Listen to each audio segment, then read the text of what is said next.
नमस्कार, knocking-news.com में आपका स्वागत है। आज आपकी आंखें खुल जाने वाली हैं। अगर आप थोड़ा सा भी विवेकवान व्यक्ति हैं, क्रिटिकल थिंकिंग रखते हैं, क्रिटिकल तरीके से आप सोचते हैं, चीज़ों का विश्लेषण करते हैं, सही और गलत की समझ रखते हैं, तो आज आपको बहुत धक्का भी लगने वाला है। कम से कम ये जानकारियाँ ऐसी हैं जो हमारी आंखें खोल सकती हैं, जो हमको सोचने के लिए मजबूर करती हैं कि आखिर हम लोग किधर जा रहे हैं या कहाँ जा चुके हैं। क्या इस दुनिया में, इस मुल्क में कुछ खास बड़े बड़े लोग, उद्योगपति, उद्योगपतियों से ऊपर पूंजीपति, वो सब लोग इस दुनिया को नियंत्रित करते हैं? क्या हमारे और आपके जैसे नागरिकों का जीवन सिर्फ उनके लिए खिलौना है? क्या हम सब लूटने, खसोटने और मिडिल क्लास अपनी खाल नुचवाने के लिए बना हुआ है? क्या गरीब शोषित होने के लिए बना हुआ है? क्या इस देश में ऐसे ही चलेगा? इसी सब चीज़ों से जुड़ी हुई बातें करूंगा। आज सबसे पहले मैं बात करूंगा पंडोरा की और इससे जुड़ी हुई बहुत सारी बातें पे आऊँगा। फ़िलहाल पंडोरा जो एक्सपोजे हुआ है, पंडोरा फाइल्स हैं, पंडोरा डॉक्यूमेंट्स हैं, उन पे बात करेंगे। और अगर आपको लगता है कि इस चैनल को आपके सपोर्ट की आवश्यकता है तो हमें आप सपोर्ट ज़रूर करें। UPI ID आपको नीचे डिस्क्रिप्शन में मिल जाएगा।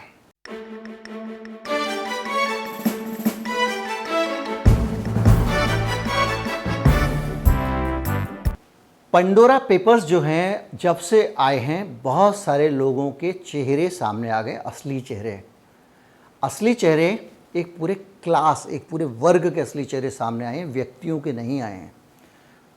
कैसे करके इस दुनिया के लोग, अमीर लोग, हम सबके साथ खेलते हैं, किस तरह से हमारी जेबें काटी जाती हैं और धन निकाल के उनके पास फेंक दिया जाता है, ये भी साफ साफ दिखाई देता है। और ये लोग जो अपने आप को देशभक्त, भारत माँ के सच्चे सबूत के तौर पे मार्केटिंग करते हैं, उनकी हकीकत क्या है और सरकारों का रवैया क्या है, इस पर बात करूंगा।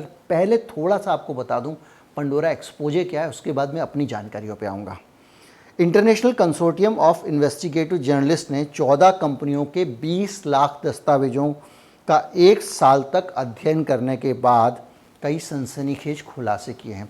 ये कंसोर्टियम है, मतलब कि बहुत सारी दुनिया के जो खोजी पत्रकार हैं, उन लोगों ने एक इंटरनेशनल आपस में एक दोस्ताना बना लिया है और वो मिल के काम करते हैं। क्योंकि अब क्या हो रहा है कि बहुत सारी चीज़ें इंटरनेशनल हो रही हैं, वो किसी देश के एक पत्रकार के काबू की नहीं है।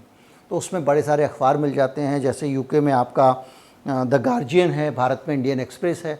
आप इंडियन एक्सप्रेस इसमें शामिल है कंसोर्टियम में। इंडियन एक्सप्रेस की ये पहचान है कि आज तक जिसकी भी सरकार रही है, चाहे बड़ा से बड़ा आदमी रहा हो, BP सिंह की सरकार रही हो, कांग्रेस की रही हो, BJP की रही हो, वो हमेशा सरकार के खिलाफ खड़ा रहा है। और ये इंडियन एक्सप्रेस की ताकत है कि उसका जो अपना संपादक है वो प्रधानमंत्री मोदी की मौजूदगी में कह सकता है कि मीडिया का काम है कि आपकी आलोचना करे, सरकार की निंदा करे। उसके अपने कार्यक्रम में आमंत्रित अतिथि को सीधे सीधे बोलता है कि हमारा काम ही आपकी आलोचना करना है। ये ताकत है इंडियन एक्सप्रेस की और ये उसकी सच की ताकत है, इसलिए वो एक्सपोज करता रहता है। पनामा भी उसी अखबार ने एक्सपोज किया था, याद कीजिए। और इस जो कंसोर्टियम ने, देखिए, जब ईमानदार पत्रकारिता की बात आती है तो ये जनता के फंड से ही चलती है। इंडियन एक्सप्रेस ही क्यों है, और भी बहुत सारे अखबार हैं जो कॉरपोरेट फंडिंग लेने वाले हैं, जो अलग अलग जगहों से पैसा लेते हैं।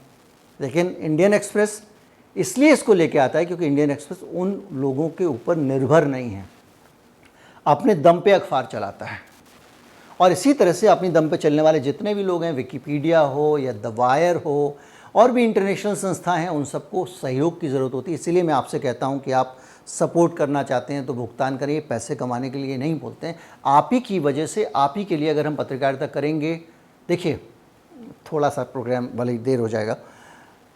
आज की तारीख में इंटरनेट पे आपको जो इन्फॉर्मेशन मिल रही है वो तो या तो खरी इन्फॉर्मेशन है या वो इन्फॉर्मेशन कहीं से प्रेरित है। मेरे पास भी रोज़ 10-12 मेल आते हैं। मेरे पास भी लोग कहते हैं मेरे इस प्रोडक्ट को इंडोर्स कर दो, मेरे इस प्रोडक्ट की तारीफ़ कर दो, मेरे इस प्रोडक्ट के बारे में लोगों को बता दो। मैं भी कुछ भी उल्टा या सीधा आपको कह सकता हूँ, मैंने चेक किया, बहुत अच्छा है, आप ख़रीद लो, जो आपके साथ अक्सर होता होगा। लेकिन मैं आपसे कहता हूँ कि आपके पास एक्स्ट्रा पैसे हैं, थोड़े से दे दीजिए। क्यों आप उल्लू बने और मैं आपको उल्लू बनाऊँ इधर उधर से पैसे लेके?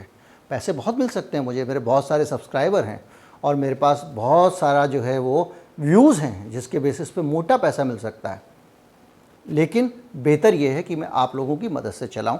ये समय लिया, इसके लिए माफ़ी। अब आगे आते हैं पंडोरा पेपर्स पे। पंडोरा पेपर्स के नाम से चर्चित इस खुलासे में 29,000 कंपनियों और ट्रस्टों का पता चला है जिसके ज़रिए ये पैसा लगाया गया।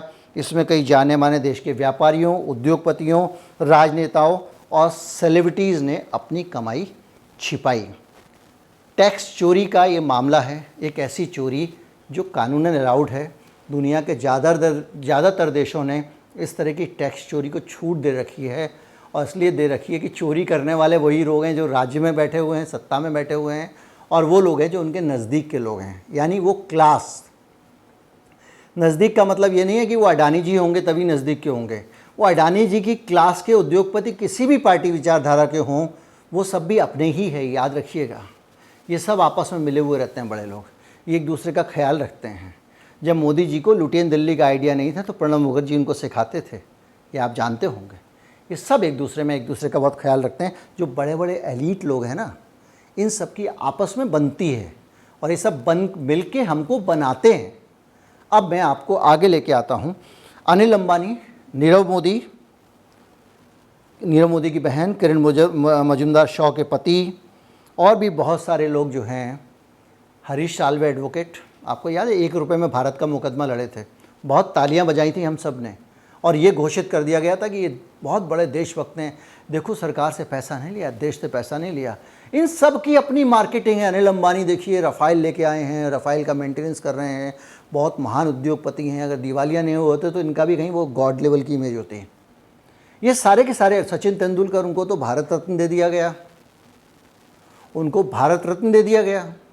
और उनको भारत रत्न देने के साथ साथ 100 बड़े बड़े नेताओं को हिंदुस्तान के, जिन्होंने इस देश के लिए बड़े योगदान दिए, उल्टा सीधा गलत सलत भी कहा गया सोशल मीडिया पे।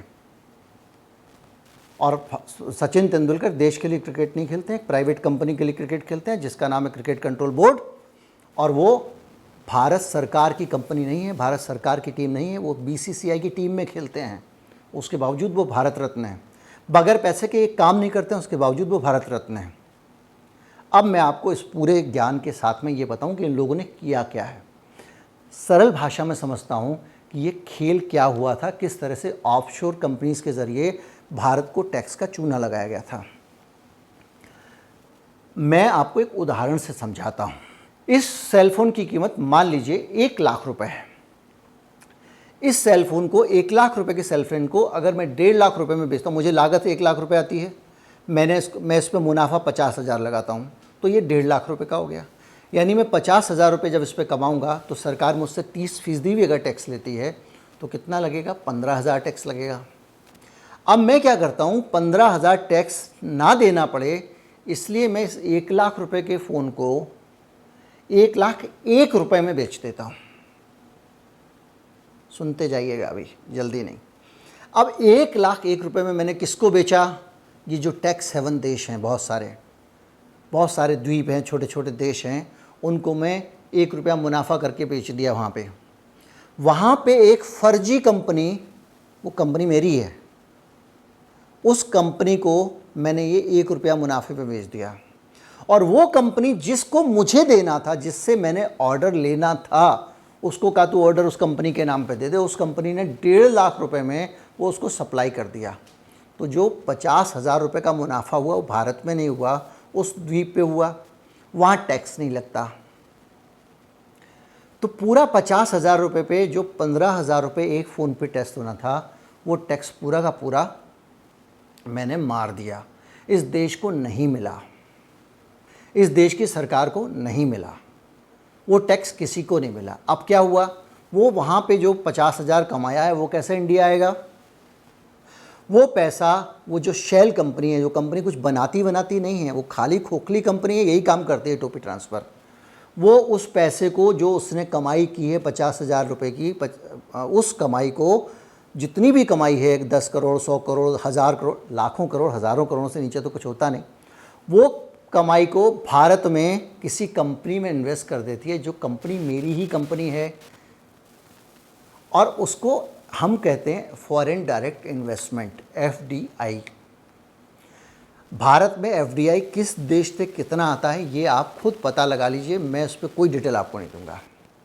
आपको खुद पता लग जाएगा। जो अंतर्राष्ट्रीय पर्यटन करते हैं इस देश के नेता, तरह तरह सेल्फी और इवेंट करते हैं और अपने आप को फेमस बनाते हैं, उसके ज़रिए कोई इन्वेस्टमेंट नहीं आता है। उसके ज़रिए आता है थोड़ा बहुत, ज़्यादातर इन्वेस्टमेंट इन्हीं चीज़ों से आता है।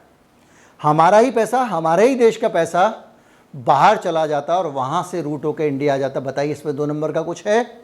इसमें 2 नंबर का कुछ नहीं है, लेकिन इसको 2 नंबर का होना चाहिए क्योंकि देश को धन की हानि हुई। जो देश को एक फ़ोन पे 15,000 रुपये का टैक्स मिलना चाहिए था आयकर, वो टैक्स चुरा लिया गया। आप कहेंगे आप सचिन तेंदुलकर थोड़ी फ़ोन बेचता है। सचिन तेंदुलकर ने एंडोर्समेंट किया, मान लीजिए। अब हालांकि सचिन तेंदुलकर ने पनामा के टाइम से मैं पकड़ा गया था, उसके बाद में उस काम को बंद कर दिया था। ये डॉक्यूमेंट उसकी पुरानी सारी हकीकतें बयान कर रहे हैं। ठीक है, उसने कदम वापस लिया, लेकिन कर तो वो गलत ही रहा था। सचिन तेंदुलकर ने एक गुटखा को इंडोर्स करने के लिए 1 करोड़ रुपए ले लिए। वो ऐसे करके फ़ोटो खिंचाता और ये गुटखा बहुत अच्छा है, लेकिन वो 1 करोड़ रुपया अगर यहाँ पे लेगा तो सरकार कहेगी 1 करोड़ कमाए और 30 से 35 हज़ार रुपये तो तुम्हारा जो है 30 से 35 लाख रुपए इनकम टैक्स लगेगा। तो क्या करें? आप एक काम करो, वो जो हमारी कंपनी है वहाँ पे गोलम टोल कंपनी, उसको पेमेंट कर दो, उससे कॉन्ट्रैक्ट कर लेते हैं। वो कंपनी सचिन तेंदुलकर से 10,000 रुपये में कॉन्ट्रैक्ट कर रही है। सचिन तेंदुलकर हाँ भाई 10,000 में हम इंडोर्स करेंगे, पैसे उधर आ गए। ये सारे धंधे हैं, रिश्वत के पैसे, घोटाले के पैसे जो अधिकारियों के होते हैं, वो भी कहते हैं वहीं दे दो। हवाला से पैसा जाता है, उन कंपनियों में इन्वेस्ट हो जाता है, फिर बाद में वहाँ से फॉरेन इन्वेस्टमेंट के तौर पे आता है। वो एक फेक कंपनी हिंदुस्तान की कंपनी में इन्वेस्ट कर रही होती है, बहुत महान बन के, हम कहते हैं वाह इतना एफडीआई आ गया। ये है धंधा। ये तो हुआ पैसा बचाने का तरीका, और ये हुए वो लोग, वो चेहरे, वो सफ़ेद पोश चेहरे जो इस देश के सपूत बनते हैं, जिनकी आप आरती उतारते हैं सोशल मीडिया पे, जब सोशल मीडिया सेल बना बना के भेजती है। ये वो लोग हैं जो 1 रुपये में मुकदमा लड़ते हैं, उसके बाद में मुल्क को कितना चूना लगाते हैं आप कल्पना कर लीजिए। अब आ जाते हैं मिडिल क्लास पे। मैं और आप मिडिल क्लास। अंकल जी हैं, 65 साल के हो गए, 60 साल के हो गए, 65 साल के 70 साल के हो गए। बेचारे रेलवे में जाते थे, उनको कुछ कंसेशन मिलता था। बूढ़े आदमी को और कुछ तो आप देते नहीं हो, पेंशन भी अटल जी छीन के चले गए। अब वो जाते थे, उनको रेलवे टिकट पे कंसेशन मिलता था। सोशल मीडिया पे इतना जलील किया गया उस बुजुर्ग को, बार बार कई लोगों ने अपनी सब्सिडी छोड़ी, ऑप्शनल कर दिया गया। लेना चाहें तो सब्सिडी ले तो आप ले लें छूट, ना लेना चाहें तो ना लें। बहुत सारे लोगों ने रेलवे में अपना डिस्काउंट लेना बंद कर दिया क्योंकि उनको सोशल मीडिया से ऐसा ब्रेन वॉश कर दिया गया था। कितने लोगों की गैस की सब्सिडी छीन ली गई। सब्सिडी को हरामखोर और मुफ्तखोरी इस देश में करार दिया गया। जो सब्सिडी देता था उसको मुफ्तखोरी बढ़ाने वाला, और जो सब्सिडी लेता है उसको मुफ्तखोर इस देश में घोषित कर दिया। और सोशल मीडिया पे इतनी बार बार ये बात कही कि बहुत सारे लोगों ने सब्सिडी छोड़ दी। यानी हम जो 100-100, 200-200, 400-400 रुपये की सब्सिडी सरकार से जो हमारा हक था लेते थे, जिसके बदले में हम गैस इस्तेमाल करते थे, लकड़ी नहीं जलाते थे, इस देश का पर्यावरण सुधरता था, वो सब्सिडी आप हमसे छीनते जाते हैं। इनकम टैक्स में ज़रा कभी रिटर्न टाइम पे मत भरिएगा, इसी सरकार ने नियम बनाया है। हालत ख़राब हो जाएगी जुर्माना देते देते।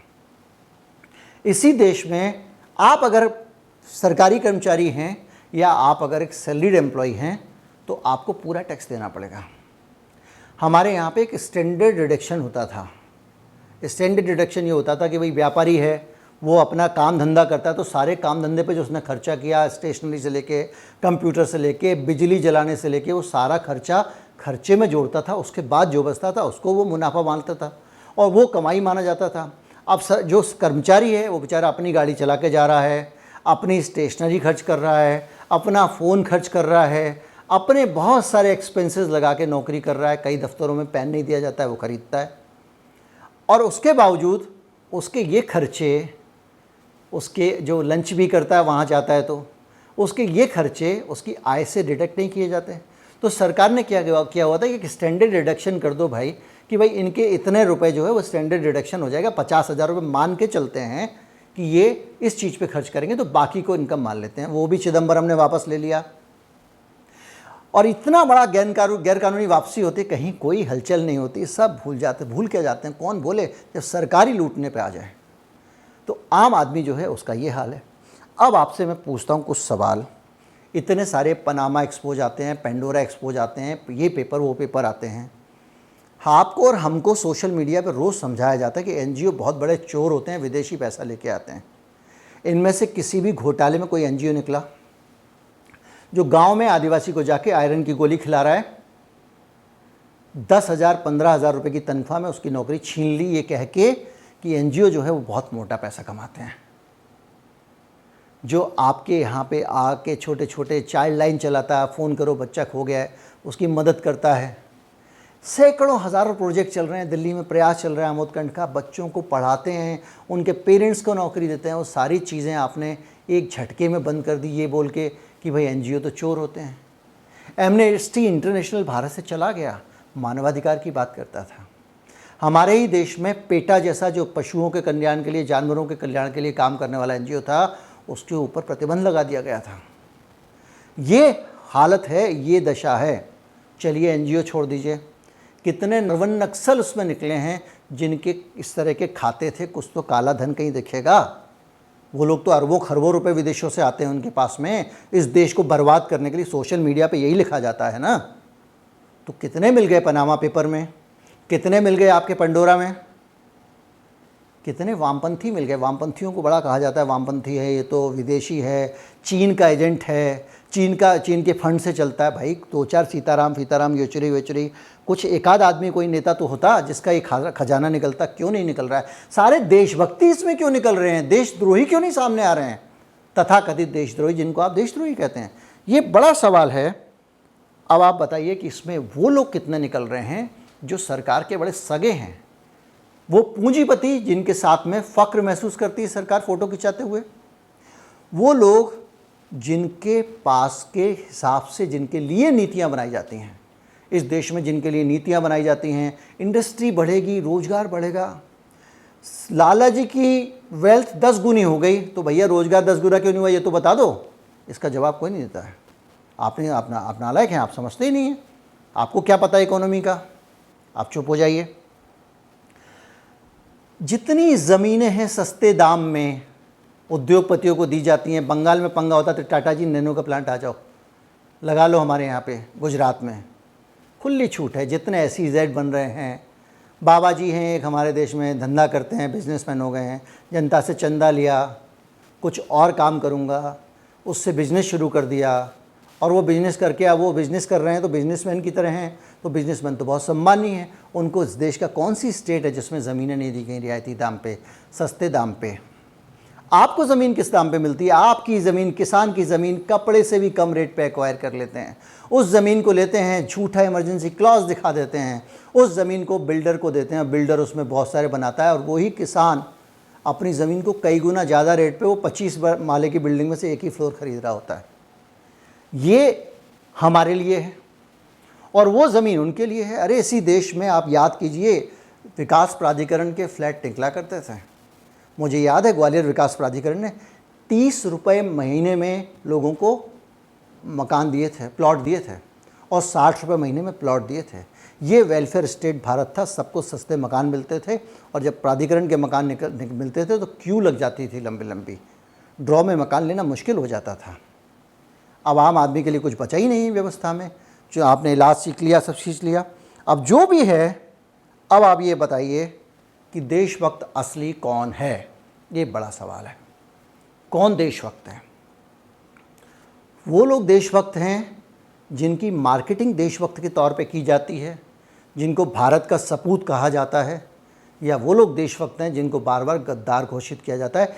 क्यों गद्दार? वो क्यों हैं? वो गद्दार इसलिए है क्योंकि वो सच बोलते हैं। वो गद्दार इसलिए हैं क्योंकि वो इस पूरी मंडली, इस पूरी जो क्लास है, भारत का एलीट है, दुनिया का एलीट है, जो अभिजात्य वर्ग है, इसकी करतूतों की पोल खोलते हैं। एमनेस्टी सरकार को मनमानी नहीं करने देती, इसलिए उसको जाना पड़ता है। पूरी दुनिया में किसी को मनमानी नहीं करने देती है, भारत की क्या बात है, उसको जाना पड़ता है। ये सारा का सारा दृश्य आपके अपनी डेमोक्रेसी की हकीकत है और दुनिया के बहुत सारे देशों की डेमोक्रेसी की हकीकत है। अगर पाकिस्तान का प्रधानमंत्री फंसता है पनामा में तो उसको सज़ा होती है, भारत में हरकत ही नहीं होती है। अब इमरान खान फिर फंस गए हैं। कितने देशों के राष्ट्रपति, प्रधानमंत्री, राष्ट्राध्यक्ष इसी तरह के पेंडोरा और पनामा वाले खेल कर रहे हैं, और इसीलिए ये पनामा पेंडोरा मुक्त है, माफ़ है, इसके कुछ भी करें इनके लिए खुली छूट है, क्योंकि इनका तो कोई कुछ बिगाड़ ही नहीं सकता, क्योंकि ये खुद ही ये काम कर रहे हैं। 15 लाख रुपए वाला आप वो जुमला याद कीजिए जो मोदी जी ने बोला था। जुमला था, वादा नहीं था, लेकिन वो जुमला ये कहता था कि इतना काला धन आएगा भारत का कि एक एक आदमी के खाते में 15-15 लाख रुपए जुड़ जाएंगे। इतना पैसा बाहर, काला पैसा विदेशों में पड़ा है। ये जो पनामा हुआ था, उसके बाद अब ये दूसरा पंडोरा भी हो गया। प्रभु जी कोई कानून बनाए हैं इसको रोकने के लिए कि ये सब काम ना हो, कि देश का पैसा बाहर जाए, देश को, भारत की सरकार को इतना बड़ा फटका लगे। आप रेल टिकट में जेब काटते हो, आप छोटी छोटी चीज़ों में जेब काट रहे हो, हर चीज़ महंगी कर रहे हो, टैक्स बढ़ा रहे हो, पेट्रोल महंगा कर रहे हो, हर चीज़ महंगी कर रहे हो और जनता की जेब काट रहे हो। और ये पैसा, भारत का जो पैसा टैक्स बचा के बाहर भेजा जा रहा है, इस पर कुछ क्यों नहीं कर रहे हो भाई? क्यों नहीं कर रहे हो? उत्तर दो। और जो लोग समर्थक हैं उनको उत्तर मांगना चाहिए। आप उनके लिए लड़ते हो, उनके लिए भिड़ते हो, आप उनके लिए एक दूसरे का सर फोड़ते हो, रिश्तेदारों से लड़ जाते हो, दोस्तों से लड़ जाते हो, दोस्तियां तोड़ देते हो। पूछ तो लो। इन्होंने तो दावा किया था ना कि काला धन खत्म करेंगे। जेटली जी ने तो कहा था हमने ख़त्म कर दिया, हमने फर्जी कंपनियां बंद कर दी हैं, पता नहीं क्या क्या घोषणा हुई थी। ये क्या हो रहा है? ये ज़रूर और ज़रूर एक समझने की चीज़ है कि ये जो कुछ हो रहा है ये क्लास स्ट्रगल है। एक क्लास सारे रिसोर्सेज को, आपस में ताकतवर लोग मिल गए हैं और उसको सक करते जा रहे हैं और रिसोर्सेज को अपने पास रखते जा रहे हैं। गरीब के रिसोर्सेज कम होते जा रहे हैं, मिडिल क्लास लुटता जा रहा है, गरीब लुटता जा रहा है, टैक्स दे दे के परेशान है और दूसरे लोग टैक्स बचा रहे हैं। टैक्स ही तो है जो वहाँ जा रहा है। कुल मिला के ये हकीकत है इस देश की और इस दुनिया की, और ये कड़वी हकीकत है। ये हकीकत सबको पता होना चाहिए। जो बातें मैंने आपको बताई, ये बातें आप दूसरों तक पहुँचाएँ। दूसरों तक बातें पहुँचाने के लिए दो चीज़ें, या तो जो मैंने आपको बताया ऐसा का ऐसा लोगों को बताएं, इसमें से कुछ बातें जो याद रह जाती हैं वो बता दें, या इस वीडियो को देखने के लिए कहें उनसे कि भाई ये वीडियो देख लो, इसका लिंक भेज दें ताकि उनको भी समझ में आए कि देश कहाँ जा रहा है। उम्मीद करता हूँ वीडियो आपको अच्छा लगा होगा। जनहित में इस तरह की बातें लाता रहूँगा, ये मेरा वादा है। ज़्यादा से ज़्यादा लोगों को जोड़ें और चैनल को सब्सक्राइब ज़रूर करें। नमस्कार, जय हिंद।